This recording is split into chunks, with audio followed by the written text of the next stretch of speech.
स्वागत है आपका मार्केट टाइम स्ट्रीम में। इस वक्त आप देख रहे हैं बाजारों की चाल। मैं अनुषा गुप्ता बात करेंगे कमोडिटी बाजार के बारे में और जानेंगे आज हफ्ते के पहले कारोबारी दिन शाम के कारोबारी सत्र में बाजार किस तरह से देखने को मिल चुके हैं।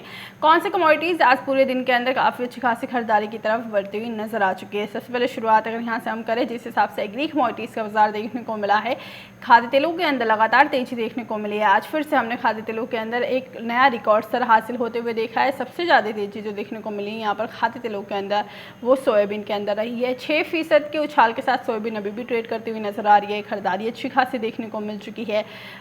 सोयाबीन के अंदर तेजी आज जो देखने को मिली है वो 450 रुपये की तेजी इस वक्त भी बन रही है, जो कि 6% के आसपास की है। 9100 के पार यहाँ पर सोयाबीन देखने को मिल चुकी है। जानकारी ये बता रहे हैं कि 9200 का स्तर बहुत जल्द सोयाबीन हासिल कर लेगी। एक दिन के अंदर 6% का अपर सर्किट मारना सोयाबीन के लिए काफ़ी ज़्यादा मुश्किल भी नहीं था, क्योंकि यहाँ पर फंडामेंटल सोयाबीन के काफ़ी ज़्यादा पॉजिटिव देखने को मिल रहे हैं। कनाडा और अर्जेंटीना में मानसून की वजह से यानी मौसम अच्छा ना होने की वजह से बुआई में काफ़ी देरी हो रही है। बुआई की देरी की वजह से भारत में सोयाबीन की कीमतों के अंदर तेजी देखने को मिली है। वहीं अंतर्राष्ट्रीय बाजारों पर भी सोयाबीन की कीमतें लगातार उछाल के साथ बनती हुई नजर आ रही हैं। जानकार तो ये भी कह रहे हैं कि आने वाले दिनों में सोयाबीन 10,000 का स्तर भी छूती हुई नजर आ सकती है अगर 9,000 के लेवल को सस्टेन कर दे।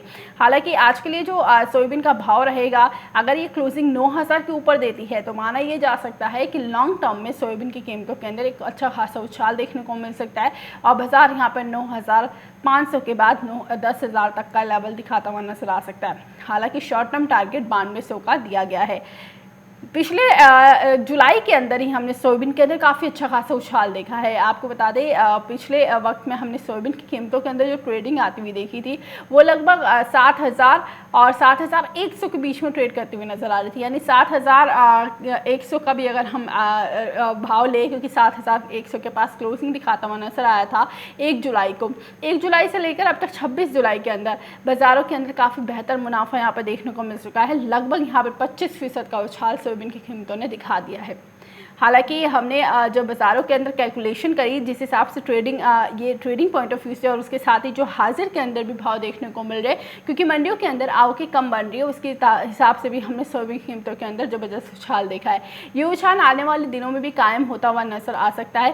सोयाबीन के साथ साथ एक और कमोडिटी जो आपको बहुत अच्छा खासा मुनाफा यहाँ पर दिलाती हुई नजर आ सकती है, लॉन्ग टर्म की बात कर रहे हैं हम, सरसों। पिछले साल हमने सरसों की कीमतों के अंदर एक सामान्य कारोबार देखा था, लेकिन उसके बाद हमने अक्टूबर से सरसों की कीमतों के अंदर उछाल आते हुए देखा। हालांकि सरसों की एमएसपी 4650 रुपये है, जिसकी एमएसपी के आसपास ही सरसों हमेशा एनसीडीएक्स पर ट्रेड होता हुआ नजर आया है। यानी national commodity and derivative exchange पर यहाँ पर सरसों 46,050 के ऊपर ही ट्रेड देखने को मिला। मैक्सिमम 5,000 तक का स्तर यहाँ पर सरसों के अंदर देखने को मिला था। उसके बाद सरसों ने एक नया हाई लगाया 5400 का, और 5400 के हाई के बाद सरसों लगातार तेजी की तरफ देखने को मिला। और अब इन स्तरों की बात करें तो सरसों अब जो देखने को मिला 7700 का लेवल यहाँ पर सरसों दिखा चुका है। आज को लेकर भी सरसों के अंदर खरीदारी देखने को मिल रही है। बाजार अभी भी ट्रेंड जो दिखा रहा है पॉजिटिव की तरफ ही दिखा रहा है। जानकार भी ये कह रहे हैं कि आने वाले दिनों में भी सरसों कीमतों के अंदर तेजी रहेगी। उसकी सबसे बड़ी वजह जो बनती हुई नजर आ रही है सरसों की कीमतों की तेजी की, वो ये है क्योंकि सरसों की जो नई फसल होगी, यानी नई जो बुआई होती है सरसों की नॉर्मली नवंबर और दिसंबर में देखने को मिलती है, और नई फसल जो आती है फरवरी और मार्च के महीने में आती है। तो लगभग इस सारे प्रोसेस को यानी नई फसल को मार्केट तक आने तक यानी मंडियों तक आने तक लगभग यहाँ पर 8 से 9 महीने का वक्त लग सकता है। और अभी की अगर हम बात करें सरसों का स्टॉक नहीं है। हालांकि सरसों के बीच में हमने काला बाजारी भी देखी, लेकिन उसके बाद ये भी माना जा रहा है कि काला बाजार इतनी बहुत बड़े लेवल पर नहीं है, ये बहुत ही छोटे लेवल पे है, या ये कहे कि स्टॉकर्स को स्टॉक करके रखे हुए हैं। क्योंकि यहाँ पर जब मंडियों के अंदर आवकें आनी शुरू हुई थी, क्योंकि सरसों की जो बुआई थी वो अच्छी खासी देखने को मिली थी पिछले साल, तो प्रोडक्शन में यहाँ पर हल्का सा इजाफा देखने को मिला। लेकिन जो स्टॉकिट्स थे थोड़ा बहुत उन्होंने स्टॉक करके भी रखा, लेकिन उसके साथ ही खपत भी यहाँ पर सरसों की देखने को अच्छी खासी मिल चुकी है। खपत इसलिए बढ़ी है सरसों की क्योंकि जो सरसों की तेल के अंदर जो ब्लेंडिंग पर रोक लगाई गई थी, यानी सरसों के तेल के अंदर बाकी दूसरे तेलों का जो रोक लगाई गई थी कि मिलावट नहीं की जाएगी, उसकी वजह से सरसों की खपत यहाँ पर बढ़ गई और कच्चे घनी के तेल का भाव लगातार बढ़ता हुआ नजर आया। और वही हम देख पा रहे हैं अभी भी कि 7700 के ऊपर है और स्टॉक नहीं बचा हुआ है। नई फसल को आने में वक्त लगेगा, इस वजह से सरसों की कीमतों के अंदर लगातार ये तेजी कायम होती हुई नजर आई है और ये तेजी आने वाले दिनों के अंदर 8,000 तक का भी दिखाता हुआ भाव नजर आ सकता है। तो 8,000 के लेवल के लिए भी यहाँ पर सरसों के अंदर खरीदारी में रहा जा सकता है। बेहतर मुनाफा यहाँ पर सरसों भी आपको दिला सकता है। सरसों सोयाबीन के साथ एक और कमोडिटी जो एक अच्छी खासी खरीदारी एडिबल ऑयल के अंदर ही दिखा रही है वो सीपीओ, और उसके साथ यहाँ पर हमने आज जो खरीदारी आती हुई देखी है रिफाइंड ऑयल के अंदर भी हरे निशान के साथ रिफाइंड ऑयल भी ट्रेड में है। अगस्त वाले की हम बात करें तो फिर से 1.25% से ज़्यादा की तेजी है और एक ऑल टाइम हाई पर फिर से रिफाइंड ऑयल ट्रेड करता हुआ नजर आ रहा है। 1423 का आज को बाजारों ने हाई लगा दिया है, यानी 1400 के लेवल के ऊपर लगातार सस्टेन हो रहे हैं और पिछले हफ्ते के आखिरी कारोबारी दिन भी बाजार 1400 के ऊपर की क्लोजिंग दी थी। अब यहाँ से 1420 के लेवल को अगर ये सस्टेन कर लेता है, यानी 1420 से नीचे नहीं गिरता है, तो बाजारों के अंदर एक नया हाई हम यहाँ पर रिफाइंड ऑयल के अंदर भी वापस से देख पाएंगे, जो कि यहाँ पर 1440 और 1445 तक का देखने को मिल सकता है। यानी लेवल अभी रिफाइंड ऑयल का भी पॉजिटिव की तरफ जाता हुआ नजर आ रहा है। सीपीओ के अंदर भी कहीं ना कहीं अच्छी खासी खरीदारी बनी है और सीपीओ भी पॉजिटिव के साथ देखने को मिला है।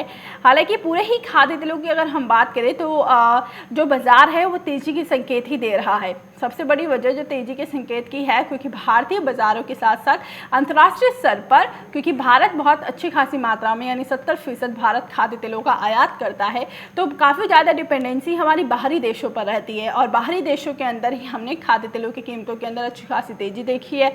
इसमें हमने सीपीओ और उसके साथ ही सोयाबीन के अंदर काफ़ी अच्छा खासा उछाल देखा है। ये दो उछाल को देखते हुए भारतीय खाद्य तेलों की कीमतों के अंदर भी तेजी है। और जो हम मार्केट प्राइस की अगर हम बात करें तो सरसों हर बार हम देखते हैं कि सोयाबीन से सरसों 5 रुपये महंगा रहता है, यानी सरसों हमेशा महंगा रहता है और सोयाबीन 5 रुपये सस्ता रहता है। लेकिन अब जो बाजार में देखने को मिल रहा है वो सीधा इसका उल्टा हो चुका है।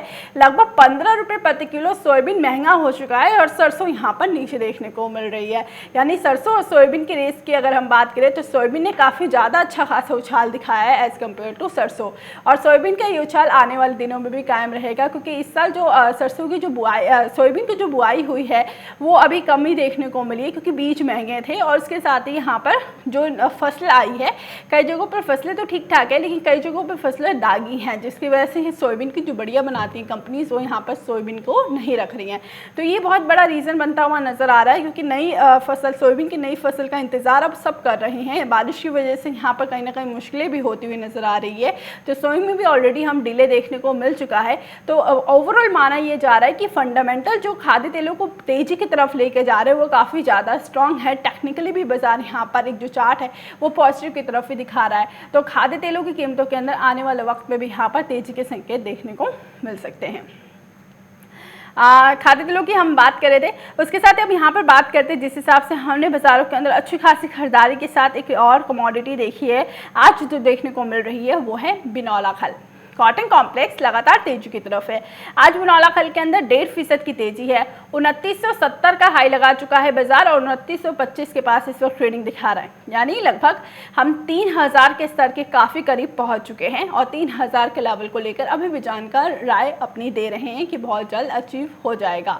हालांकि बीच में हमने एक दिन करेक्शन भी आती हुई देखी और वो जो करेक्शन थी वो प्रॉफिट बुकिंग के तौर पर, यानी जब नीचे बाजार जाए तो वहाँ से दोबारा खरीदारी का एक काफ़ी अच्छा खासा मौका दिया जाता है, जिस हिसाब से बाजारों के अंदर ट्रेंड फॉलो होता है। तो अब ये जो बिनौला खल है या ये कहे जो पूरा ही कॉटन कॉम्प्लेक्स है उसके अंदर काफ़ी अच्छी खासी खरीदारी आने वाले वक्त में भी देखने को मिल सकती है। जानकार ये कह रहे हैं कि long term point of view से अगर हम बिनौला खल को लेंगे तो 3200 और 3500 का लेवल यहाँ पर बिनौला खल के अंदर देखने को मिल सकता है। हालांकि गर्मियों का सीज़न चल रहा है और इस वजह से बिनौला खल की डिमांड जो लगातार सर्दियों के अंदर बनी रहती है वो इस वक्त थोड़ी कम है। तो वापस से हम ये 1 से 1.5 महीने के बाद अच्छी खासी डिमांड के साथ बहुत ही अच्छा खासा पॉजिटिव इंडिकेशन के साथ बिनौला खल के अंदर ट्रेडिंग देख पाएंगे। पिछले 1 साल से अगर हम कंपेयर करें तो बिनौला खल 1900 के आसपास हमने ट्रेडिंग देखी थी। 1800 और 1900 के आसपास जो ट्रेड कर रहा था बिनौला खल सीधा 2900 और 2800 के घरों में इस वक्त देखने को मिल रहा है, यानी काफ़ी अच्छा खासा 1000 रुपये का प्रॉफिट यहाँ पर 1000 रुपये के उछाल के साथ 1 साल के अंदर हमने काफ़ी अच्छा तेजी देखी है। 10 गुना उछाल यहाँ पर बनता हुआ नजर आया है। माना ये भी जा रहा है कि ये जो उछाल देखने को मिला ये लॉन्गर टर्म में भी यहाँ पर बनता हुआ नजर आ सकता है, जो बाजारों के अंदर एक अच्छी खासी खरीदारी की तरफ लेकर जाएगा। और सबसे बेस्ट यहाँ पर जो देखने को मिल रहा है कॉटन के प्राइजेस, यानी जो कपास के प्राइजेस हैं वो अंतर्राष्ट्रीय बाजारों में काफ़ी अच्छे खासे उछाल के साथ ही देखने को मिल रहे हैं, जिसकी वजह से भारतीय बाजारों के अंदर भी काफ़ी अच्छी खासी तेजी देखने को मिल रही है। और उसके साथ ही यहाँ पर भारतीय बाजारों का जो कपास है या कॉटन है वो काफ़ी सस्ता होता है, जिसकी वजह से एक्सपोर्ट काफ़ी अच्छा खासा खासा देखने को मिल रहा है। तो भारतीय कॉटन को काफ़ी ज़्यादा पसंद किया जा रहा है और उसके साथ ही प्रोडक्शन भी यहाँ पर अच्छा खासा कहीं ना कहीं देखने को मिला है। हालांकि खरीफ की कॉटन की बात करें तो कहा यह भी जा रहा है कि फसलें नुकसान होती हुई नजर आई हैं, और फसलें नुकसान कहाँ की हुई हैं, जहाँ पर मौसम का इम्पैक्ट देखने को मिला है और कई जगहों पर कीड़ा लगने की वजह से भी कॉटन की फसल नुकसान होती हुई नजर आई है। पिंक वुलवॉर्म ऐसे करके इसका नाम भी है। तो ये कहा जा रहा है कि जो कॉटन की प्राइजेस है वो आने वाले दिनों में भी एक तेजी की तरफ ही रहेंगे। 26,000 ऑलरेडी क्रॉस कर चुका है, 27,000 का भी लेवल देखने को मिल चुका है। अब ये कहा जा रहा है कि 28,200 का लेवल हम यहाँ पर कॉटन कॉम्प्लेक्स के अंदर देख पाएंगे और लंबी अवधि के लिए यहाँ पर 28,000 के लेवल के लिए कॉटन अभी भी खरीदारी की तरफ आपको लेकर जाता हुआ नजर आ सकता है। बहुत ही बढ़िया प्रॉफिट यहाँ पर कॉटन कॉम्प्लेक्स आपको दिलाता हुआ नजर आएगा। तो ये कमोडिटी एक तेजी की तरफ ही आने वाले वक्त में भी बनती हुई नजर आ सकती है। M6 कॉटन के अंदर अभी भी जानकार खरीदारी की सलाह दे रहे हैं। लॉन्ग टर्म में 28,200 का लेवल आप लेकर चल सकते हैं। वहीं NCDF कॉटन सीड ऑयल की बात करें तो इसके अंदर भी खरीदारी के संकेत है और बाजार बहुत जल्द यहाँ पर 3,000 और 3,200 का लेवल दिखाता हुआ नजर आ सकता है। अगर 3,000 के लेवल को सस्टेन करता है तो 3,200 का लेवल आप बहुत जल्द बिनौला खल के अंदर भी देख पाएंगे। तो खरीदारी में इसमें भी रहा जा सकता है। उसके साथ ही यहाँ पर दूसरी कमोडिटीज़ की तरफ रुख करते हैं। ग्वारगम ग्वारसीड, ये जो कमोडिटी तेजी की तरफ है और आज सबसे अच्छा खासा उछाल जो देखने को मिला है वो है ग्वार गम के अंदर। ग्वार गम 4% से ज़्यादा का उछाल दिखा रहा है। 4.25% के उछाल के साथ ग्वारगम 7,000 के ऊपर ट्रेड कर रहा है। 7,000 का टारगेट आपको कुछ ही दिन पहले हमने दिया था कि 7,000 का लेवल यहाँ पर ग्वारगम बहुत जल्द अचीव करता हुआ नजर आ सकता है और 7,098 का बाजारों ने आज का हाई भी लगा दिया ग्वारगम ने। ग्वारगम की कीमतों के अंदर जो तेजी बनी है उसकी भी सबसे बड़ी वजह एक्सपोर्ट देखने को मिल रही है, क्योंकि भारत काफ़ी बड़ी मात्रा में ग्वार का एक्सपोर्ट करता है। कच्चे तेल के माइनिंग्स में ग्वारगम का इस्तेमाल किया जाता है और भारत सबसे बड़ा उत्पादक देश माना जाता है ग्वार को लेकर और बहुत ही बड़ी मात्रा में यहाँ पर ग्वार का एक्सपोर्ट किया जाता है। लगभग 60 से 70% ग्वारगम का एक्सपोर्ट किया जाता है। उसकी वजह से पिछले साल हमने एक्सपोर्ट के अंदर भारी गिरावट देखी थी कोविड-19 की वजह से, लेकिन इस साल वापस से भी हमने कोविड-19 का प्रकोप देखा, लेकिन अब यहाँ पर ग्वार की कीमतें सुधरती हुई नज़र आ रही है क्योंकि माइनिंग के लिए यहाँ पर ग्वारगम का इस्तेमाल बढ़ता हुआ नज़र आया है। इस वजह से यहाँ पर ग्वारगम का एक्सपोर्ट बढ़ा है। 7,100 के लगभग यहाँ पर बाज़ारों के अंदर आज का हाई है और इन स्तरों की बात करें तो 7,028 पर ट्रेडिंग देखने को मिल रही है। 288 रुपये की बढ़त है और 4.25% की तेज़ी यहाँ पर बनती हुई नज़र आ रही है और ये तेज़ी आने वाले वक्त में भी आपको बेहतर मुनाफा दिलाती हुई नजर आ सकती है। खरीदारी अभी भी बनती हुई देखने को मिल रही है। जानकार यहाँ पे इमीडिएट टारगेट जो दे रहे हैं आप, उनका मानना ये है कि 7200 का लेवल बहुत जल्द यहाँ पर ग्वारगम अचीव कर सकता है और जैसे ही 7200 का लेवल हम देखेंगे उसके बाद 7500 का लेवल, यानी ग्वारगम अब पिछले स्तर पर अपने वापस जाता हुआ नजर आ रहा है। पिछले साल 15 साल के निचले स्तरों पर हमने ग्वारगम को ट्रेड होते हुए देखा था, लेकिन अब यहाँ पर सुधार की तरफ ग्वारगम बढ़ रहा है। उसके साथ ही मानसून का इम्पैक्ट हमने ग्वार की फसलों पर आते हुए देखा। सबसे बड़ी चीज़ ये है कि हमने पिछले साल ग्वार की जो फसल थी वो काफ़ी कम देखी थी, यानी प्रोडक्शन जो था वो काफ़ी कम था। तो इस साल जो स्टॉक है वो बहुत अच्छी खासी मात्रा में देखने को नहीं मिल रहा है। उसके साथ ही इस साल मानसून में देरी की वजह से भी राजस्थान और जिस जगहों पर ग्वार की प्रोडक्शन होती है वहाँ पर कई जगहों पर ये माना गया है कि मानसून में देरी हुई है। तो मानसून सही समय पर ना पहुँचने की वजह से भी यहाँ पर ग्वार का इस साल प्रोडक्शन भी थोड़ा सा सोइंग लेट होने की वजह से ये माना जा रहा है कि कम हो सकता है। इसी वजह से ग्वार की कीमतों के अंदर एक तेजी लौटी है और फसलें ना होना भी, यानी स्टॉक अच्छी मात्रा में ना होना भी ग्वार की कीमतों को एक तेजी का ही कारण बना रहा है और ग्वारगम आने वाले दिनों में 7200 और उसके बाद 7500 का लेवल दिखा सकता है। उसके साथ ही ग्वार सीड की अगर हम बात करें, क्योंकि ग्वार सीड के अंदर भी एक अच्छा खासा उछाल है और 4484 के पास बाजार ट्रेड करता हुआ नजर आ सकता है और 3% का अपर सर्किट इस वक्त देखने को मिल रहा है। 4400 के लेवल को अगर यहाँ पर सस्टेन करके चलता है ग्वार सीड तो इसके अंदर भी बेहतर मुनाफा है। सुबह के कारोबारी सत्र में भी आपको ग्वार सीड के बारे में खरीदारी की सलाह दी थी और 4484 का हाई यानी 4500 के बेहद करीब है। यहाँ से जानकर 4700 का टारगेट दे रहे हैं। अगर यहाँ पर 4520 का लेवल यहाँ सस्टेन कर लेता है ग्वार, तो उसके बाद ग्वार सीड के अंदर हम इसके अंदर 4700 का लेवल भी देख पाएंगे। बेहतर मुनाफे के लिए ग्वारगम ग्वार सीड भी एक अच्छी खासी खरीदारी की तरफ देखने को मिल सकता है।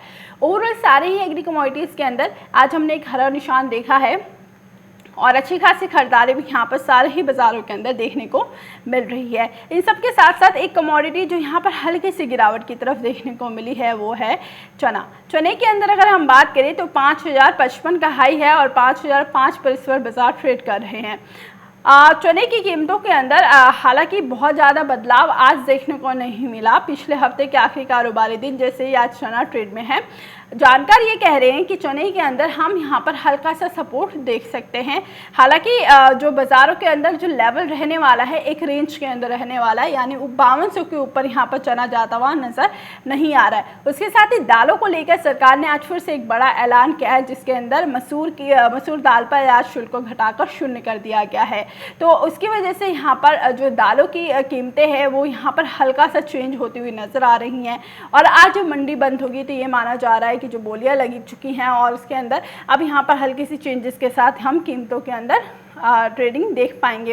हालांकि चने के अंदर बहुत ज़्यादा प्रभाव इसका नहीं पड़ेगा, लेकिन हम चने के अंदर यही मान रहे हैं कि आने वाले दिनों में जो लेवल होगा अगर ऊपर जाता है, क्योंकि 5100 के ऊपर यानी MSP के ऊपर हमने चने को ट्रेड देखा था। जब से स्टॉक लिमिट का संशोधन हुआ है उसके 2 दिन हमने चने की कीमतों के अंदर उछाल भी देखा, क्योंकि चने का बाजार 4700 तक पहुँच गया था, यानी 4700 4600 के आसपास जाता हुआ नज़र आ रहा था। वहाँ से एक रिकवरी लौटी है जब संशोधन किया गया स्टॉक लिमिट के अंदर।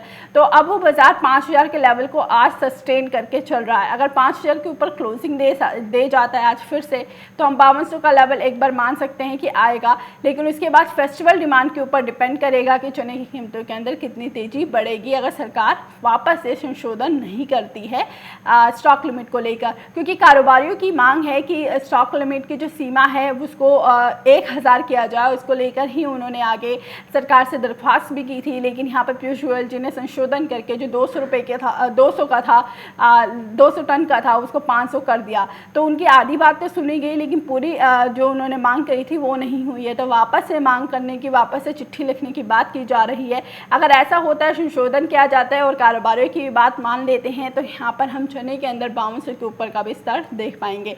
लेकिन फिलहाल अभी बाजार अगर ऊपर जाता है तो 5200 से ज़्यादा की तेज़ी हम इसमें अभी देख नहीं पा रहे हैं, और नीचे की तरफ अगर जाता है तो 4900 तक का लेवल सस्टेन करके यहाँ पर चना देखने को मिल सकता है। तो एक ये रेंज रहेगा चने के लेकर 300 रुपये के रेंज के अंदर ही हम चने के अंदर कुछ ट्रेडिंग देख पाएंगे।